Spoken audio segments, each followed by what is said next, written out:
Ayan, hulaan nyo ka ng ulam. Ito, nagpainit na muna kami ng mantika. Kasi, magigisa na kami ng bawang sibuyas.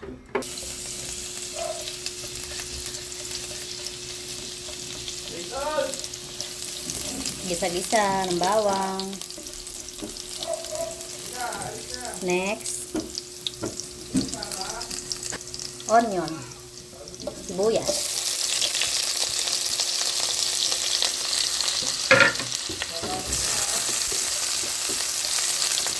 Tapos ito, shrimp.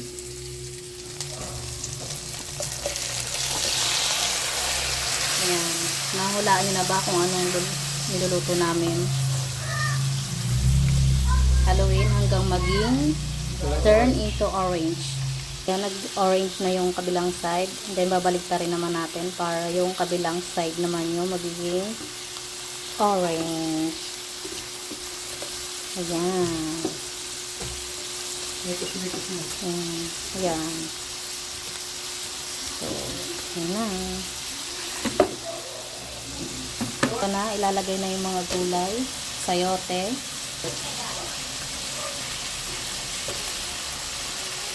Saka carrots. And, ano yung isa? Green peas. Chicharo na may broccoli. Ayan. Pagsama-samahin na ang lahat ng gulay. Lagyan ng oyster sauce. Konting toyo or soy sauce. Paminta. Parang iba dyan. Lagyan ng magic. Magic na may kasamang pagmamahal. Hindi mawawala ang garlic powder. Yung mekos-mekos. Mix-mix natin. Antayin lumambot ang gulay.